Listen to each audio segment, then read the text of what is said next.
우리가 인생을 살아가면서 살든 좋든지 간에 매일매일 뭔가를 결정하면서 살아가야 됩니다. 뭘 먹을까? 또 어떤 옷을 입을까? 이런 사소한 일들을 결정하는 데 있어서는 그 결정이 그렇게 어렵진 않죠. 그리 많은 생각이 또 필요하지도 않습니다. 그러나 어떤 굉장히 중요한 것을 결정할 때는 선택하는 것이 그렇게 쉽지가 않습니다. 그래서 우리가 흔히 생각하기를 구약시대 때처럼 하나님께서 선지자들에게 직접 말씀해 주신 것 같이 우리에게 그렇게 직접 말씀해 주시면 얼마나 좋겠는가 이런 생각들을 하지만은 그러나 오늘날에는 하나님께서 특별한 경우를 제외하고는 구약시대 때처럼 직접 말씀을 해주시지는 않습니다. 하나님께서 이 시대는 어떻게 우리에게 말씀을 해주시냐면은 하나님이 이미 다 말씀해 놓으시고 하나님의 생각을 다 담아 놓으신 이 성경을 통하여서 우리 가운데에 말씀을 해 주십니다. 그래서 이 성경 속에는 우리의 삶의 모든 원리가 다 담겨져 있습니다. 그래서 이 말씀을 읽는 가운데에 성경의 원리를 따라서 하나님은 우리가 뭔가를 결정해야 될 때 그것을 결정할 것들을 원하시고 또 기대하십니다. 또 그럼에도 불구하고 우리가 중대한 일들이 앞에 놓여 있을 때에 하나님의 뜻을 찾고 싶을 때 그때는 어떻게 해야 되는가? 내가 어떻게 결정을 해야 하나님 앞에서 올바른 결정을 내리는 것일까?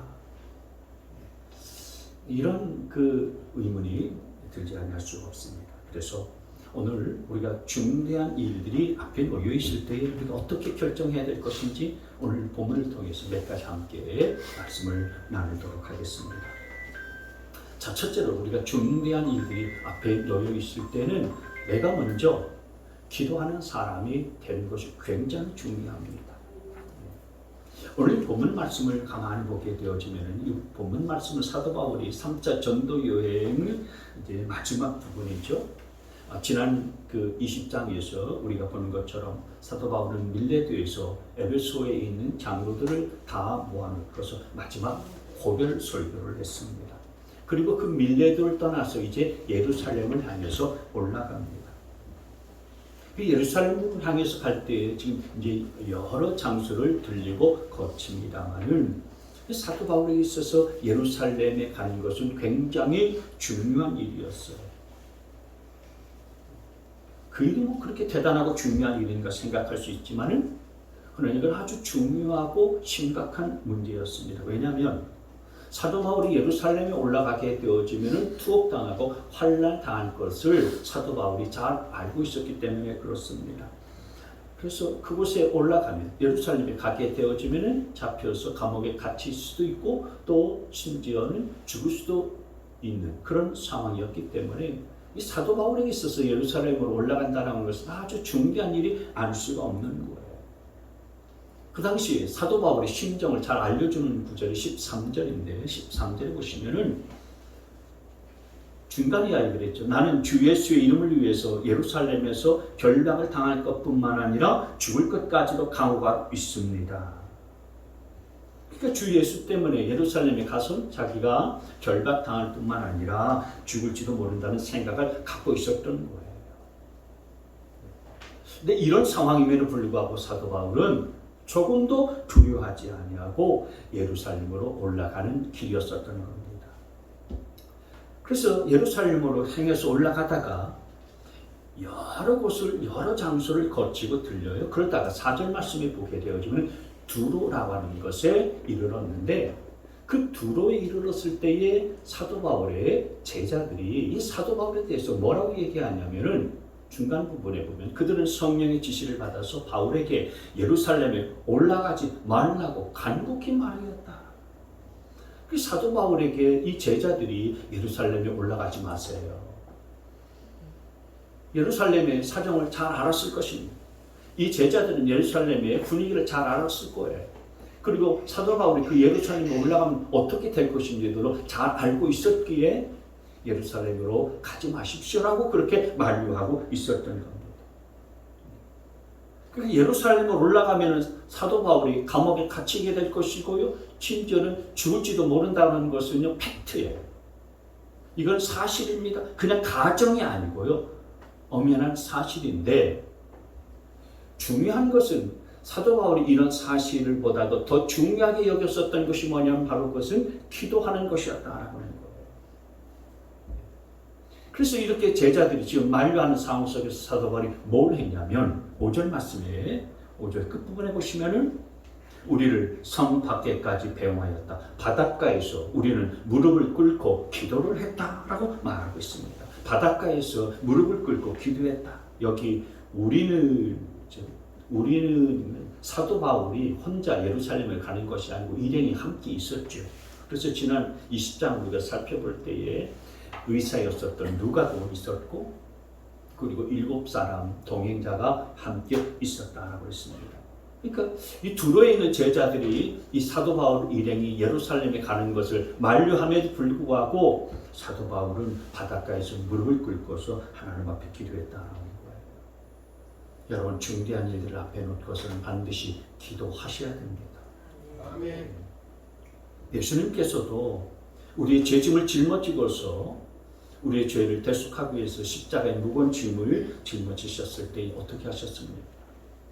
주님은 처절한 십자가의 길을 잘 알고 계셨습니다.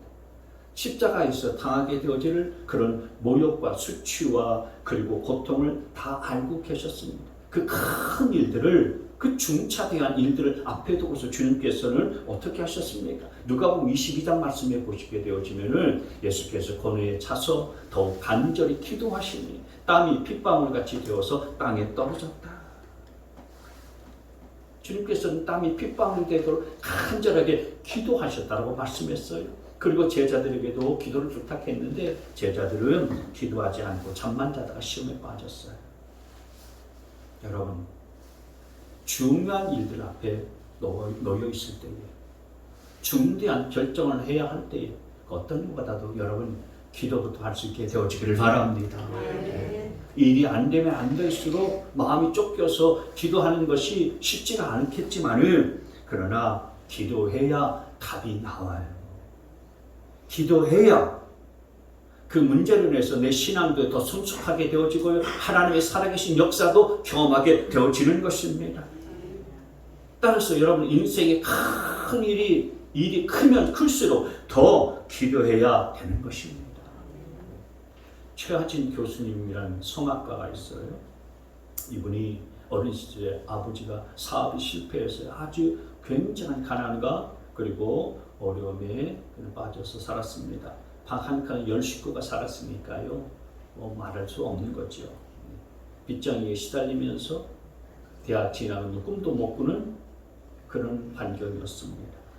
근데 노래를 잘 불러서 친구의 전도를 받아가지고서 교회에 갔는데 교회에서 이제 찬양대 성가대에서 찬양을 했어요. 근데 성가대에서 찬양하는 중에 은혜를 받고 방언이 터져나오고 성령 체험을 했습니다. 그래서 하나님 앞에 기도하기를 하나님 제게 이런 좋은 목소리를 주셨으니 제가 찬양하면서 하나님을 섬기며 평생을 살겠습니다 라고 이렇게 헌신하면서 기도했어요. 그리고 미국 유학을 꿈꾸는데 돈이 있어야 미국 유학 가잖아요. 성도들이 후원해주는 그 후원금으로 비행기표를 마련하고 단돈 40달러를 가지고서 자기 아내와 그렇게 미국으로 건너갔어요. 미국에 가서 어느 날 교회에서 찬양을 했는데 찬양을 마치고 나서 어떤 한 꼬부랑 할머니가 자기에게 지폐를 들고 와서 지면서 그런 얘기를 하는 거예요. 최 선생, 왜 이런 시골에서 사나? 뉴욕에 가면 줄리어드 음대 세계적인 음악대학이 있는데 거기 가서 공부하면 더 크게 될 수 있을 텐데 왜 이 시골에서 살아? 근데 이 최하진 교수님이라는 이분이 그때 당시에 너무너무 가난해가지고 미국에 살면서도요 감자로 끼니를 때울 때가 다반사했다는 거예요. 저도 줄리어드 음대가 좋은 대학이라는 것을 세계 최고의 음대라고 하는 것을 알고 있지만은 저희 가정이 살려면은 경제적으로 뒷받침이 돼야 되는데 전혀 지금 그런 상황이 아닙니다. 제 형편에 그게 가능하지도 않고 또 너무너무 힘든 상황이기 때문에 어렵습니다. 그런 얘기를 하니까 이 할머니가 하는 말이 기도해봤어? 그러더라는 거예요. 최 선생님 기도해봤어? 그래서 그 소리를 듣고서 기도를 했는데 얼마 후에 이 할머니가 줄리어드 음대에 입학 원서를 보내왔다는 거예요. 그래서 아니 왜 할머니가 이 말도 안 되는 소리를 하고 있느냐 이러면서 구시렁구시렁 대고 있는데 그때 하나님께서 그런 음성을 들려주시다는 거예요. 네가 지금까지 어떻게 노래를 배웠느냐? 그 하나님의 음성이 들리더랍니다. 그래서 가만히 생각해 보니까 자기가 노래를 배우고 이렇게 배우는 것은 그냥 귀로 듣고서 따라서 했을 뿐인데, 그래서 하나님께서 지금까지 나를 이렇게 노래를 잘하는 사람으로 이렇게 키워주셨는데 하나님의 은혜로 내가 여기까지 오게 된 거 아닌가, 이런 생각이 확 들더라는 거예요. 그래서 시험을 준비했다는 것입니다. 시험을 준비하고 또 준비해서 당시 세계 최고, 지금도 그렇습니다만 세계 최고의 음대인 줄리어 음대의 수석으로 당당하게 합격을 했다는 거예요.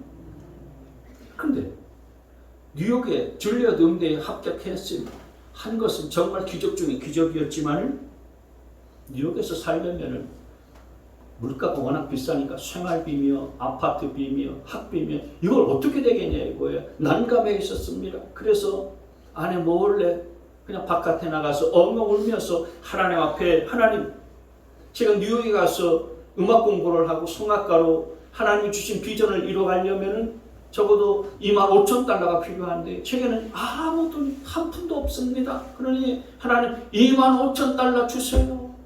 25,000달러 25,000달러 엉엉 부르짖으면서 하나님 앞에 매달렸다는 거예요. 그랬더니 어느 날 우리 6.25 한국전에 참전했었던 한 은행장이 20,000달러를 자기한테 후원했다 하더랍니다. 그리고 줄리어드 음대에 수석으로 입학을 했으니 수석 입학한 학생에게는 5,000달러의 장학금이 치워졌다는 거예요. 그래서 정확하게 25,000달러 하나님께서 기도했더니 채워주시더라는 거예요. 여러분 중요한 큰 일들 앞에 놓여 있습니까? 먼저 기도할 수 있게 되어지기를 바랍니다. 기도할 수 있는데 왜 실망하고 왜 낙심하십니까? 예레미야 선지자가 예레미야 33장 3절 말씀에 이렇게 말하지 않았습니까? 자 시작. 너는 내게 부르짖으라. 내가 네게 응답하겠고 내가 알지 못하는 크고 은밀한 일을 내게 보이리라. 아멘. 부르짖으면 하나님이 응답해 주십니다. 부르짖으면 하나님께서 내가 알지 못하는 크고 은밀한 일들도 나타내 보여주시는 것입니다. 보세요 여러분, 사도 바울과 실라가 빌립보 감옥에 갇혀 있을 때 그들이 찬송하고 기도했을 때에 감문이 열리지 않았습니까? 어디 그걸 감히 상상이나 했겠습니까? 베드로도 마찬가지 아니었습니까? 베드로도 감옥에 갇혀 있을 때에 콘히 누워 있었지만 잠자고 있었지만 그 당시에 초대교회 성도들은 이걸 우리가 기도해야 될 일이지 뭐 가만히 있어야 될 일은 아니다. 그래서 초대교회가 열심히 기도했을 때에 베드로가 그 감옥에서 석방되어지는 놀라운 역사 경험하지 않았습니까? 이스라엘 백성들이 홍해 앞에 있을 때에 다들 하나님과 모세를 원망했습니다. 큰일 앞에서, 아주 중추화된 일 앞에서 원망하고 불평을 했습니다. 그러나 모세는 불평 원망하지 않고 하나님 앞에 부르짖고 하나님 앞에 무릎을 딱 꿇고 기도했지 않습니까? 그럴 때에 홍해가 마른 땅처럼 열리게 된 줄 믿습니다. 사무엘 선지자는 기도하기를 쉬는 죄를 범치 않겠노라고 말했습니다. 기도를 쉬는 것은 뭐라고요? 죄입니다.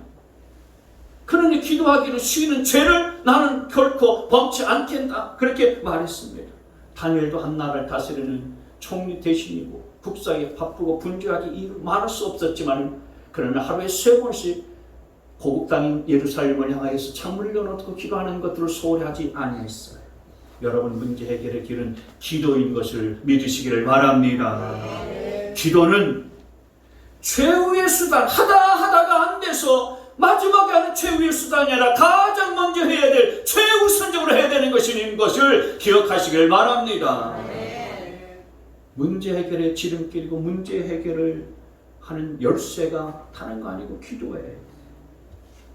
중대한 일들이 앞에 놓여 있든지 간에 어떤 결정을 해야 할 때든지 간에 여러분, 저와 여러분을 먼저 기도할 수 있는 자가 되시기를 바랍니다.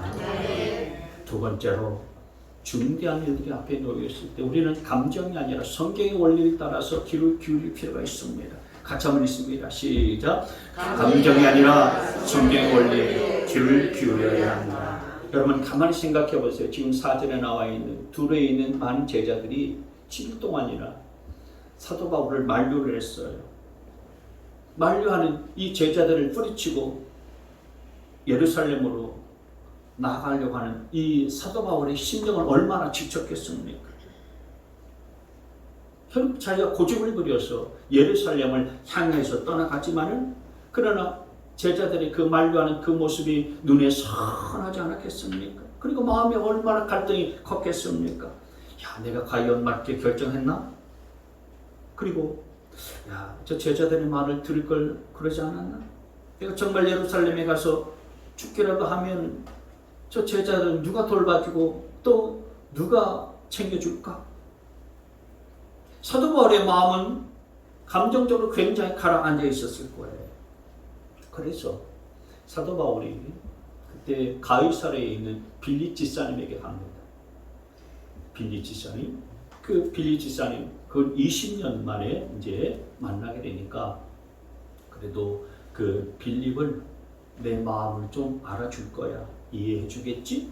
근데 그렇게 기대하면서 빌립 집사리에 갔어요. 완전히 감정이, 마음이 다운된 상태 속에서 빌립 집사에 찾아갔는데, 그 빌립 집사에게는 딸이 넷이 있었습니다. 관연한 딸 넷이 있었는데, 이 딸이 시집을 안 가고 그냥 주님의 사역을 하는데 능력이 대단한 그런 딸들이었어요. 전부 다 예언을 하는 능력이 있었다고 성경은 말하고 있습니다.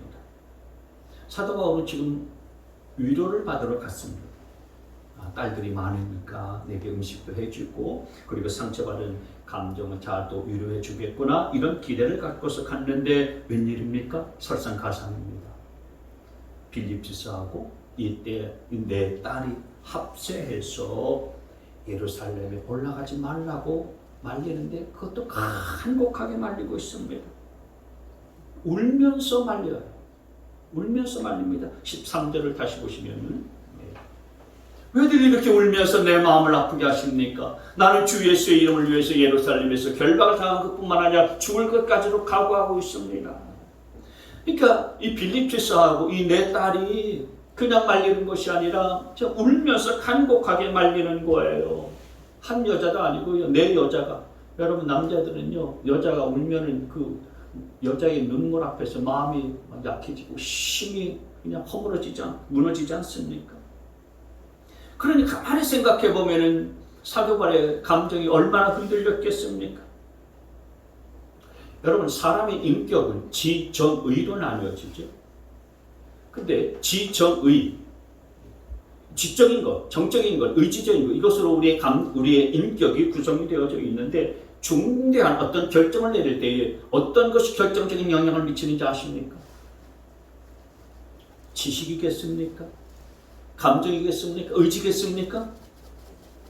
심리학자들은 지식, 감정, 의지 중에서 우리의 결정에 결정적인 영향을 미치는 것을 뭐라고 말하고 있냐면은 지식도 아니고 의지도 아니고 감정이다. 대부분의 사람들은 감정을 따라서 결정을 내리는 경우들이 허다하다, 그렇게들 얘기합니다. 근데 여러분 감정을 따라서 어떤 결정을 내리고 중대한 일들을 결단하게 되어질 때에 문제가 뭐냐면은 그 감정은 흔들리거든. 감정은 뒤바뀔 때가 한두 번이 아닙니다. 그래서 감정이 흔들릴 때마다 우리가 내린 결정에 대해서 후회하게 되어지는 거예요. 감정은 매일매일 환경에 따라서 뒤바뀌기 마련이기 때문에 그렇습니다. 그래서 여러분, 감정이 격해져 있을 때에, 감정이 약해져 있을 때는 절대로 중요한 일들을 결정을 내려서는 안 되는 거예요. 많은 가정에서 부부가 갈라서게 되어질 때에 대체적으로 화가 나고 감정이 북받쳐서 서로의 도장을 찍고 또 서로의 도장을 찍어버리지 않습니까? 그렇게 감정적으로 결정을 내리다가 나중에 이게 잘못된 결정이구나, 후회하는 경우들이 너무너무 많습니다. 직장에서 상관이 화를 낸다고 해서 그날로 그냥 사표를 내고 직장을 튀어나와서는 안 됩니다. 그게 옳은 결정이 아닌 경우들이 대부분입니다. 수많은 잘못된 결정들을 감정의 지배를 받고서 내린다면 그 결과는 뼈아픈 후회밖에 남지 않습니다. 그래서 감정이 딱 가라앉게 그 다음에는 밀려오는 게 뭡니까? 후회입니다. 그러나 후회할 때는 이미 늦었어요. 늦었습니다. 그게 우리 믿는 사람의 모습이어서는 안 되는 것입니다. 오늘 이 빌립 집사와 그리고 그의 네 딸이 울며 불면서 만류하는 바람에 사도 바울은 감정적으로 약해져 있을 수가 있었을 거예요. 마음이 흔들렸을 거예요. 감정적으로 얼마나 흔들렸겠습니까? 다른 사람도 아니고요. 빌립 집사는요. 얼마나 훌륭한 인물입니까? 초대교회 7 집사 중에서 가장 탁월한 그런 집사 중에 한 분 아니었습니까? 그리고 내 딸도 그냥 자기들이 만류하는 것이 아니고 울면서 만류하는데 성령님의 지시를 따라서 그렇게 만류하는 거니까요. 사도 바울의 마음이 감정적으로 많이 흔들렸겠습니다만은 그러나 오늘 본문은 자기 길을 갔다라고 말하고 있습니다. 예루살렘을 향해서 끝까지 그렇게 간 거예요. 여러분, 우리가 어떻게 올바른 결정을 내릴 수가 있습니까? 중요한 일들을 앞에 놓고서 결정할 때에 저와 여러분은 감정을 따라서 결정할 것이 아니라 성경의 원리를 따라서 결정할 수 있는 자가 되어지기를 바랍니다. 야고보서 2장 5절 말씀해 보시면 이렇게 말씀해 주고 있습니다. 같이 있습니다. 시작. 여러분 가운데 누구든지 지혜가 부족하다 모든 사람에게 아낌없이 주시고 나무라지 않으시니 하나님께 구하십시오. 그리하면 받을 것입니다. 아멘. 누구에게 구하라고 말했습니까? 내가 이것을 결정해야 될 때 지혜가 부족해요. 그러면 누구에게 구하냐? 하나님에게 구하라고 말씀하고 있습니다. 그리고 이어서 또 말씀하시기를 19절 말씀해 보시면 시작. 사랑하는 형제 자매 여러분은 이것을 알아주십시오. 누구든지 듣기는 빨리 하고 말하기는 더디 하고 노하기도 더디 하십시오. 무슨 얘기입니까? 우리가 어떤 중대한 일들을 앞에 놓고서 결정하려고 할 때에 감정적으로 격앙되어서 결정해서는 안 된다, 그 얘기입니다. 감정적으로 격앙되고 감정적으로 격해지고 그래서 결정하다가 후회밖에 남지 않는 거예요. 우리 하나님 앞에서 성경의 원리를 따라서 계시해주고 성경의 원리를 따라서 결정할 수 있는 자가 될 수 있게 되어지기를 바랍니다. 올바른 일을 결정하는 것은 쉬운 일도 아니고 간단한 일도 아닙니다. 중요한 결정을 놓고서 여러분 고민하십니까? 무릎 꿇고 하나님 앞에 구할 수 있게 되어지기를 바랍니다. 지혜를 구하세요. 하나님이 반드시 계시하여 주시고 알려주실 줄 믿습니다. 그 하나님의 지혜와 하나님의 계시는 후히 주시고 꾸짖지 아니하시는 것이라고 말씀했습니다.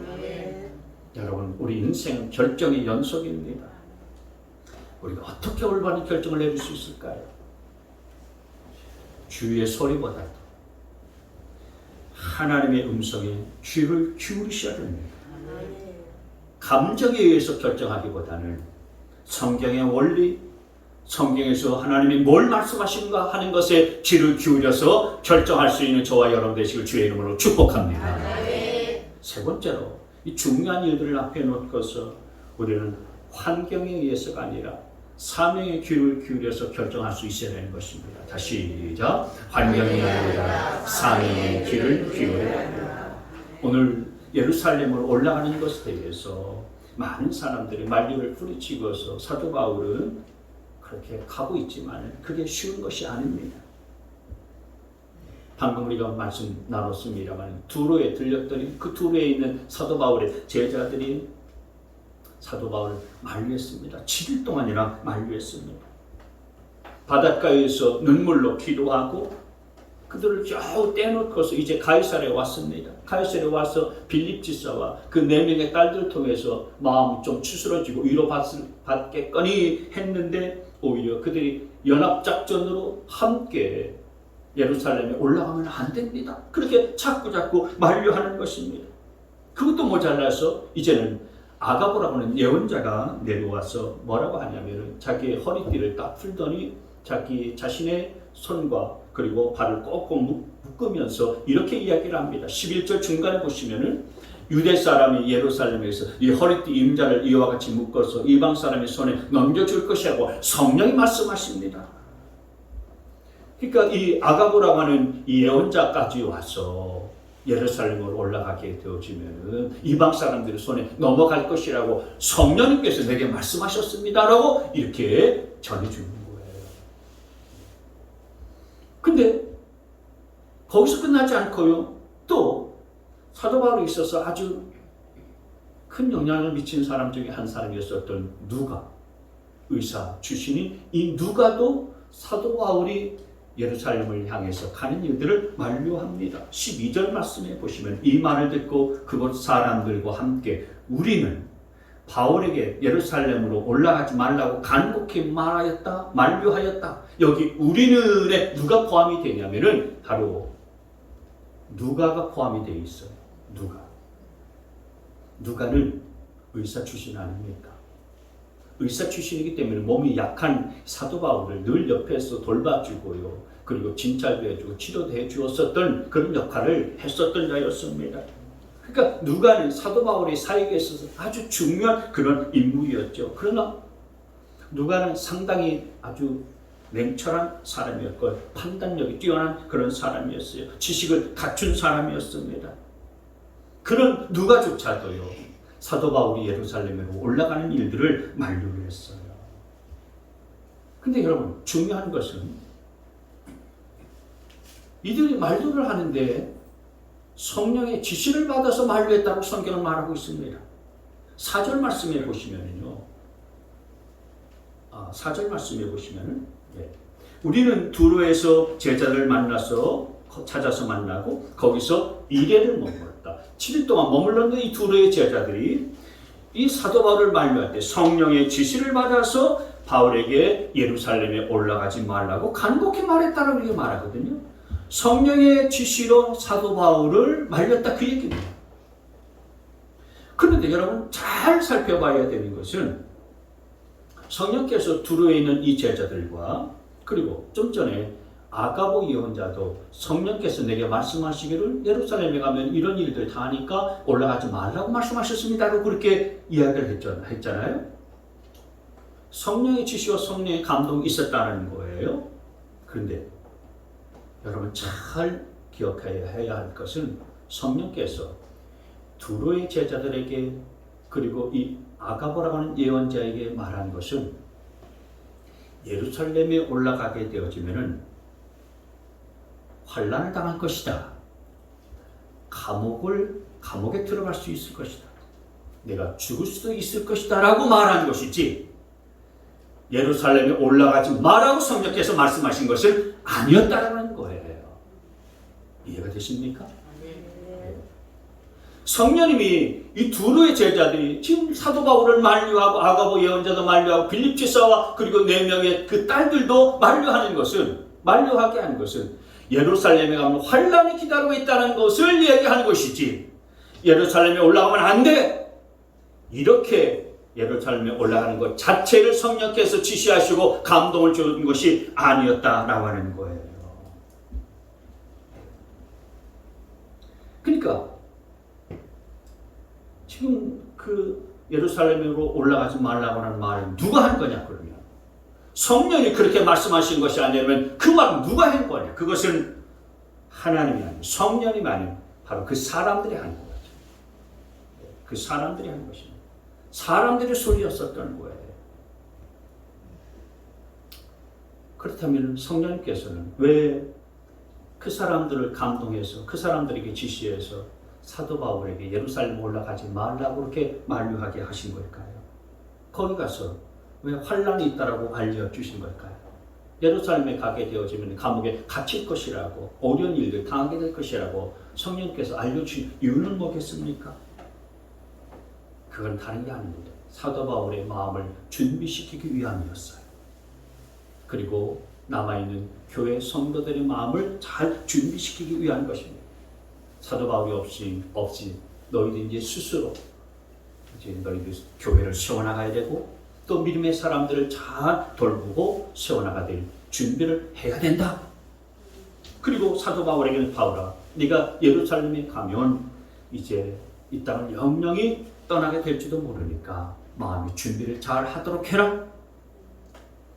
그런 은혜의 계시의 말씀을 주시는 거예요. 준비시키는 것입니다. 근데 이 말씀을 앞선 여러 사람들이 잘못 들은 겁니다. 여러분, 우리 예수님께서도 겟세마네 동산에서 얼마나 어려운 상황 환경 가운데 처해 있는지 이렇게 기도하지 않았습니까? 여러분 아시는 대로 마태복음 말씀해 보시면은 나의 아버지 하실 수만 있으시면 이 잔을 내게서 지나가게 해 주십시오. 그러나 내 뜻대로 하지 마시고 아버지의 뜻대로 해 주십시오. 주님이 처한 지금의 상황과 환경이 얼마나 힘들고 어려웠으면 주님께서 이 환경을 좀 피해가게 해달라고 하나님 아버지 앞에 그렇게 기도하고 간구했겠습니까? 그러나 그러다가 결국 주님의 결론은 뭐였습니까?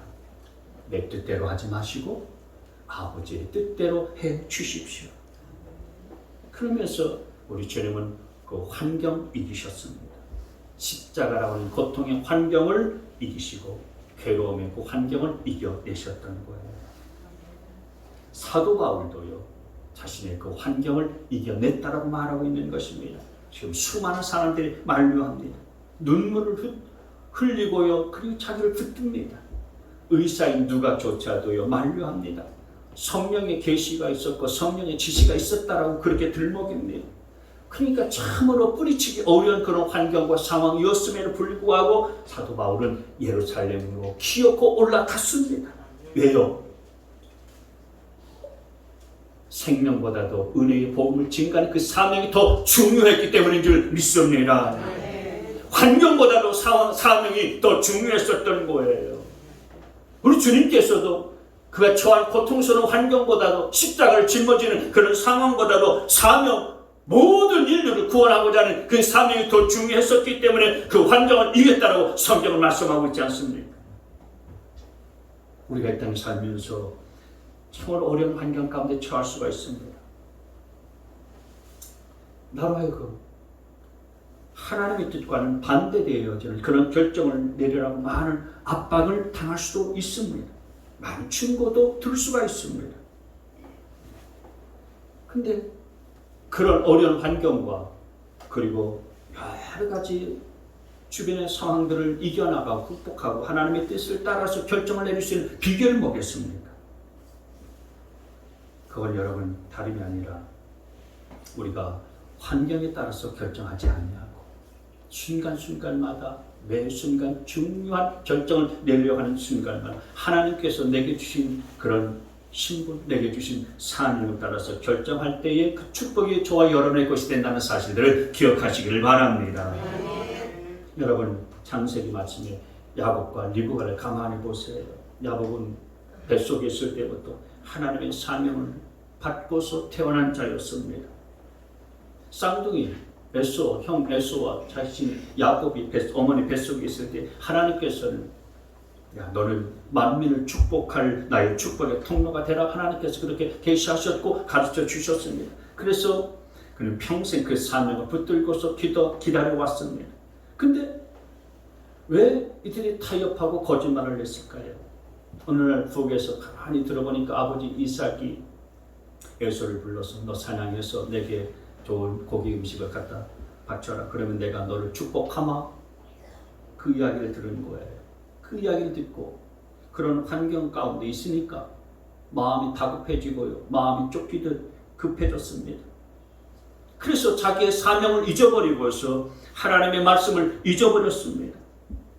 그리고서 야곱이 그 어머니 리브가와 함께 공모하고서요. 아버지에게 거짓말하지 않습니까? 그 결과가 뭡니까? 그렇게 사랑했었던 리브가와 야곱은 결국 그날 이후 평생을 두고서 서로 만나지 못하게 됩니다. 리브가는 아들을 보지 못하고요. 쓸쓸하게 타인에서 죽지 않습니까?